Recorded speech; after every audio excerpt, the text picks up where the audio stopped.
Assalamualaikum warahmatullahi wabarakatuh. Perkenalkan, nama aku Siti Marianti dari jurusan Bimbingan Konseling Islam Fakultas Usuluddin Adab dan Dakwah IAIN Syekh Nurjati Cirebon. Di sini aku bakalan mereview buku PKN, salah satu untuk memenuhi tugas mandiri pada mata kuliah PKN dengan dosen pengampunya Ibu Risla Adibah.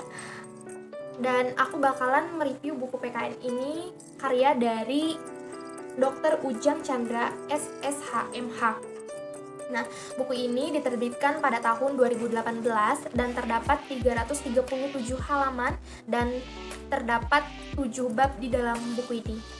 Aku bakalan mereview dari per subbabnya dan dimulai dari bab yang pertama. Oke, kita lanjut pada bab yang pertama, yaitu menjelaskan tentang orientasi terhadap pendidikan kewarganegaraan. Nah, dalam bab 1 ini menjelaskan bahwa agar bangsa Indonesia tidak tertinggal dari bangsa-bangsa lain, maka pendidikan Indonesia perlu dikembangkan searah dengan perubahan pendidikan ke masa depan. Pendidikan nasional memiliki fungsi yang sangat strategis, yaitu mengembangkan kemampuan dan membentuk watak serta peradaban bangsa yang bermanfaat dalam rangka mencerdaskan kehidupan bangsa. Nah, terdapat di dalam pembukaan Undang-Undang Dasar 1945 yang terdapat di alinea keempat mengamanatkan bahwa tujuan pemerintah negara Indonesia adalah melindungi segenap bangsa Indonesia dan seluruh tumpah darah Indonesia dan untuk memajukan kesejahteraan umum, mencerdaskan kehidupan bangsa dan ikut melaksanakan ketertiban dunia yang berdasarkan kemerdekaan, perdamaian abadi, dan keadilan sosial. Oleh karena itu, pendidikan nasional Indonesia adalah pendidikan yang berdasarkan Pancasila dan Undang-Undang Dasar 1945 yang berakar pada nilai-nilai agama, kebudayaan nasional Indonesia dan tanggap terhadap tuntunan perubahan zaman. Tujuan pendidikan kewarganegaraan ini adalah untuk memberikan pengetahuan dan kemampuan dasar kepada mahasiswa mengenai hubungan antar warga negara dengan negara agar mahasiswa ini menguasai dan memahami berbagai masalah dasar dalam kehidupan masyarakat, berbangsa, dan bernegara.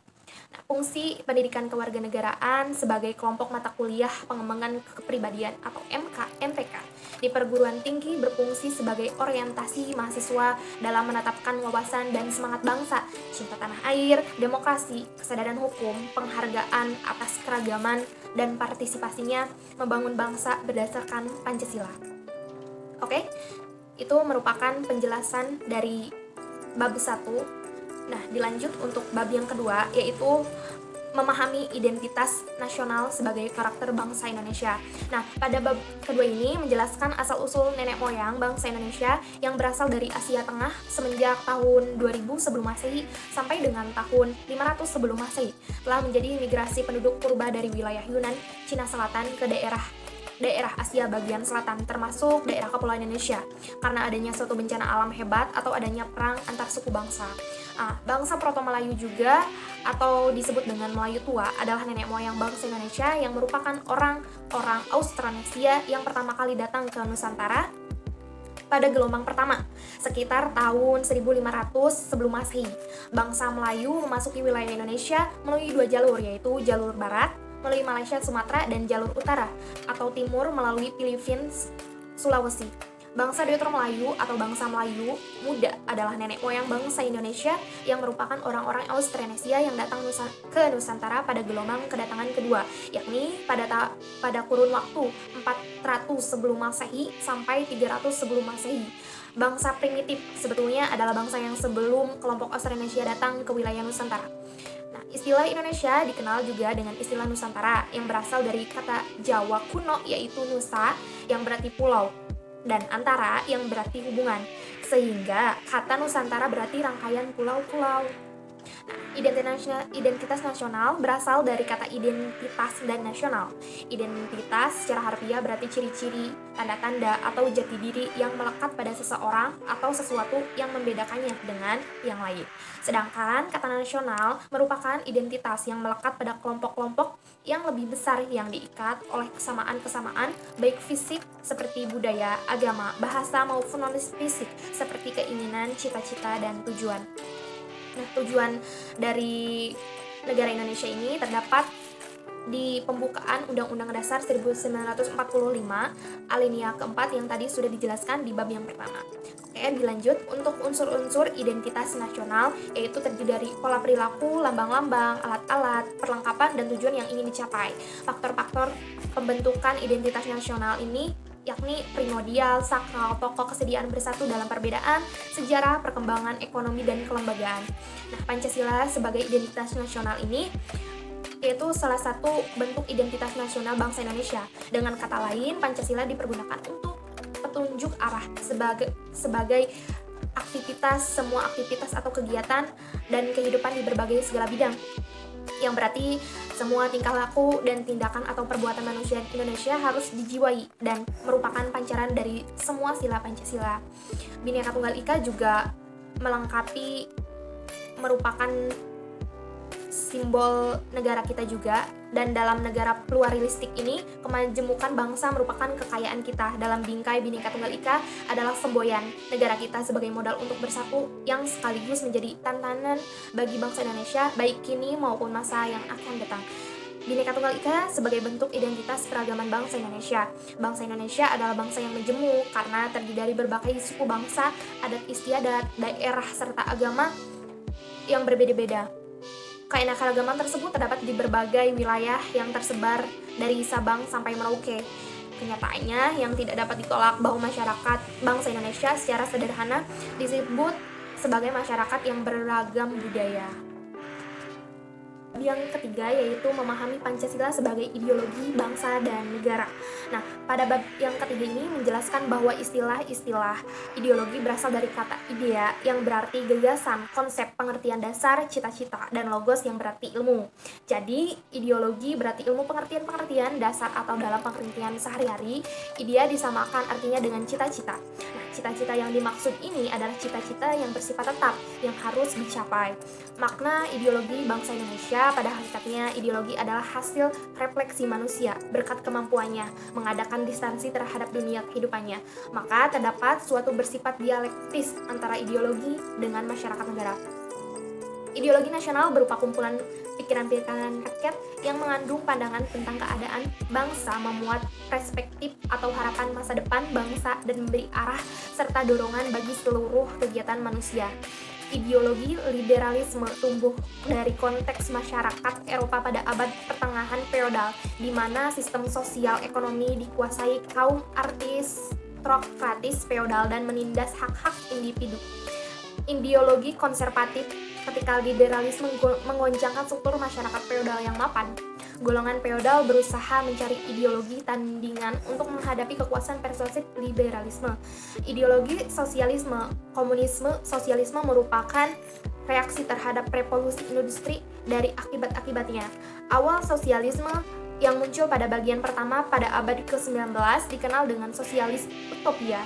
Ideologi fasisme merupakan tipe nasionalisme yang romantis dengan segala kemencegahan upacara dari simbol-simbol yang mendukungnya untuk mencapai kebesaran negara. Oke, dilanjut pada bab yang keempat, memahami negara, konstitusi, dan warga negara.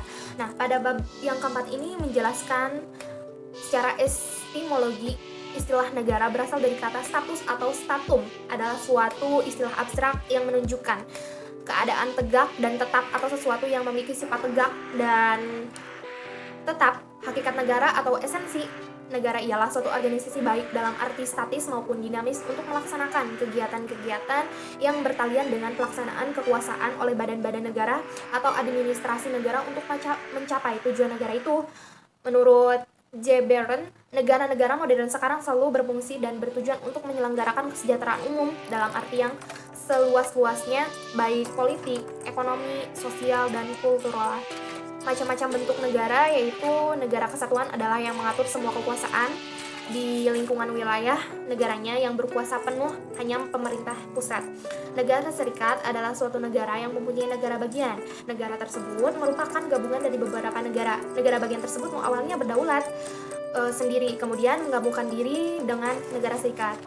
Konstitusi seperti yang dimengerti di zaman modern sekarang, secara umum dapat dikatakan bahwa konstitusi disusun sebagai pedoman dasar dalam penyelenggaraan kehidupan negara agar negara berjalan tertib, teratur, dan tidak terjadi tindakan yang sewenang-wenang dari pemerintah terhadap rakyatnya.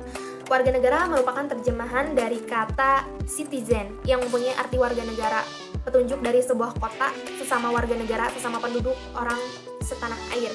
Dengan demikian, warga negara artinya warga atau anggota dari organisasi bernama negara. Baik, kita lanjut pada bab yang kelima tentang memahami negara hukum, hak asasi manusia, dan demokrasi. Nah, di bab yang kelima ini menjelaskan istilah negara hukum atau yang disebut dengan rule of law merupakan suatu istilah yang muncul pada abad ke-19. Namun sesungguhnya konsep negara hukum tersebut sudah tercetus pada abad ke-17 di negara-negara Eropa Barat bersama dengan timbulnya perjuangan kekuasaan yang tidak terbatas dari penguasa, yaitu para raja yang berkekuatan absolut pada waktu itu. Konsep mengenai negara telah berkembang dari abad ke abad, baik disebabkan oleh perkembangan filsafat yang tertitik tolak dari pemikiran spekulatif maupun munculnya praktik-praktik kenegaraan dalam pengalaman empiris berbagai bangsa di sepanjang sejarah. Ini kita lanjut pada bab yang kelima tentang memahami negara hukum, hak asasi manusia, dan demokrasi. Nah, di bab yang kelima ini menjelaskan istilah negara hukum atau yang disebut dengan rule of law merupakan suatu istilah yang muncul pada abad ke-19. Namun sesungguhnya konsep negara hukum tersebut sudah tercetus pada abad ke-17 di negara-negara Eropa Barat bersama dengan timbulnya perjuangan kekuasaan yang tidak terbatas dari penguasa, yaitu para raja yang berkekuatan absolut pada waktu itu. Konsep mengenai negara telah berkembang dari abad ke abad, baik disebabkan oleh perkembangan filsafat yang tertitik tolak dari pemikiran spekulatif maupun munculnya praktik-praktik kenegaraan dalam pengalaman empiris berbagai bangsa di sepanjang sejarah.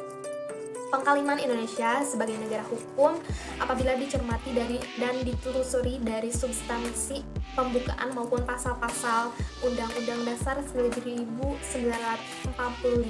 bahwa model negara yang dianut Indonesia adalah negara hukum dalam arti material atau diistilahkan dengan negara kesejahteraan atau negara kemakmuran yang tercipta karena atas berkat rahmat serta ridho Allah yang Maha Kuasa dan dengan didorongkan oleh keinginan luhur bangsa untuk kehidupan kebangsaan yang bebas, mereka berdasarkan suatu ketertiban menuju kesejahteraan demi terselenggaranya tujuan nasional.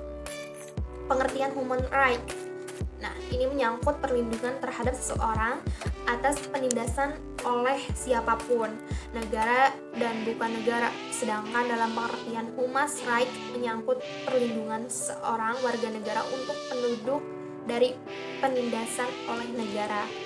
Macam-macam hak asasi manusia, yaitu hak untuk hidup, hak untuk bicara dan menyampaikan pendapat, hak kebebasan berkumpul, hak untuk turut serta dalam pemerintahan, hak untuk melanjutkan keturunan, hak untuk mendapatkan kesejahteraan, hak untuk beragam dan menjalankan beragama dan menjalankan ibadah, hak atas kedudukan yang sama di hadapan hukum. Memahami perkembangan demokrasi Indonesia dibagi dalam 4 periode, yaitu periode pada masa demokrasi parlementer pada tahun 1945 sampai 1959. Nah, pada periode yang kedua yaitu masa demokrasi terpimpin, yakni pada tahun 1959 sampai 1965. Dan yang periode ketiga ini yaitu masa demokrasi Pancasila Orde Baru pada tahun 1966 sampai 1998. Dan periode sekarang yaitu periode masa demokrasi Pancasila era reformasi dari 1999 dan sampai sekarang ini.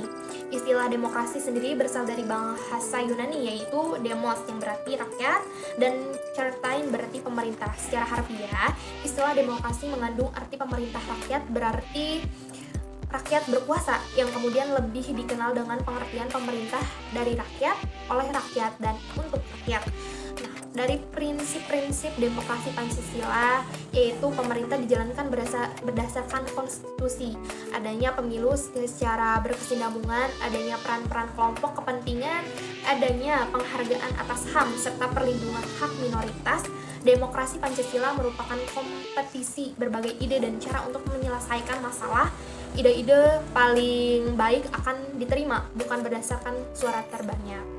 Nah, dilanjut pada bab yang ke-6, yaitu memahami wawasan Nusantara sebagai wawasan nasional Indonesia.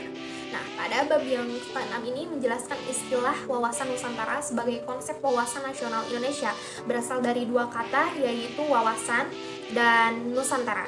Nah, istilah wawasan itu sendiri berasal dari kata wawas yang berarti pandangan, tinjauan atau penglihatan indrawi, sedangkan akar kata ini membentuk kata mawas yang berarti memandang, meninjau atau melihat.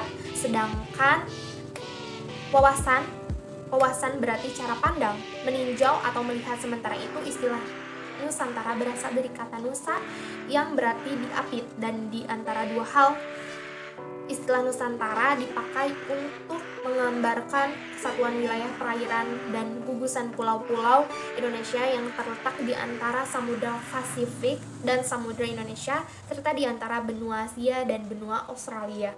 Pancasila diakui sebagai ideologi dan dasar negara yang dirumuskan dalam pembukaan Undang-Undang Dasar 1945. Pancasila mencerminkan nilai kesinambungan, keserasian, persatuan dan kesatuan, kekeluargaan, kebersamaan, kearifan, dan membina kehidupan nasional. Hakikat dari wawasan Nusantara adalah keutuhan Nusantara dalam pengertian cara pandang yang selalu utuh dan menyeluruh dalam lingkup Nusantara demi kepentingan nasional. Asas-asas wawasan Nusantara yaitu kepentingan bersama, keadilan, kejujuran, solidaritas, kerjasama, dan kesetiaan. Wawasan Nusantara juga berfungsi untuk sebagai pedoman motivasi, dorongan, serta rambu-rambu dalam menentukan kebijaksanaan, keputusan, tindakan, dan perbuatan bagi penyelenggara negara, ditingkatkan pusat dan daerah bagi seluruh rakyat Indonesia. Wawasan Nusantara bertujuan untuk mewujudkan nasionalisme yang tinggi di segala aspek kehidupan rakyat Indonesia yang lebih mengutamakan kepentingan individu, kelompok, golongan, suku, bangsa, atau daerah. Wilayah sebagai ruang hidup, itu terdapat asas kepulauan Indonesia, konsepsi tentang wilayah, lautan, zona ekonomi eksklusif atau yang disebut ZEE, karakteristik wilayah Nusantara. Nah, unsur-unsur dasar wawasan Nusantara yakni wadah mencakup wujud wilayah, tata inti organisasi, tata kelengkapan organisasi. Isi wawasan Nusantara mencakup cita-cita bangsa tertuang di dalam pembukaan Undang-Undang Dasar 1945, asas keterpaduan semua aspek kehidupan nasional berciri manunggal, utuh, menyeluruh. Tata laku mencakup tata laku batiniah dan tata laku lahiriah. Implementasi wawasan Nusantara yaitu wawasan Nusantara sebagai pancaran filsafat Pancasila, wawasan Nusantara dalam pembangunan nasional, hubungan wawasan Nusantara dengan ketahanan nasional. Nah, di bab yang terakhir ini yaitu bab yang ke-7 menjelaskan tentang memahami ketahanan nasional dan integritas nasional Indonesia. Nah, pada bab yang ke-7 ini menjelaskan pada tahun 1969 terakhir istilah ketahanan nasional dengan rumusan sebagai berikut, yaitu ketahanan nasional adalah keuletan sebagai suatu identitas, integritas, ancaman, gangguan, hambatan, tantangan, dan landasan ketahanan nasional ini merupakan Pancasila sebagai landasan ideal, Undang-Undang Dasar 1945 sebagai landasan konstitusional. Asas-asas ketahanan nasional yakni asas kesejahteraan dan keamanan, asas komprehensif integral atau menyeluruh terpadu, asas mawas diri ke dalam dan mawas luar, asas kekeluargaan. Sifat-sifat ketahanan nasional ini yakni mandiri, dinamis, wibawa, konsultasi, dan kerjasama. Dalam negara demokrasi, rakyat berdaulat untuk menentukan masa depan negaranya, termasuk bagaimana peran serta rakyat sangat menentukan jalannya pemerintah. Lingkungan hidup merupakan suatu ekosistem yang saling berhubungan. Bila terjadi ketidakberesan di antara unsur penyusun ekosistem tersebut, maka ketidakseimbangan akan terjadi. Ketidakseimbangan dalam ekosistem akan berakibat terganggunya unsur ekosistem yang lain. Integritas nasional adalah upaya menyatukan seluruh unsur suatu bangsa dengan pemerintah dari wilayahnya. Mengintegrasikan berarti membuat untuk atau menyempurnakan dengan jalan menyatukan unsur-unsur yang semula terpisah-pisah. Baik, pemaparan dan penjelasan review dari persebabnya dalam buku ini sudah dipaparkan dan dijelaskan. Nah, untuk kita sebagai mahasiswa dalam mempelajari mata kuliah PKN ini tidak lain dan tidak bukan berfungsinya untuk menyadarkan mahasiswa untuk semangat cinta kebangsaan, cinta tanah air, demokrasi, dan kesadaran akan hukum yang harus kita taati sebagai warga negara yang baik. Dan tentunya menyadarkan kita atas keragaman dan partisipasi untuk membangun bangsa kita Indonesia berdasarkan Pancasila. Sekian video saya, kurang lebihnya mohon maaf. Ditutup. Wassalamualaikum warahmatullahi wabarakatuh.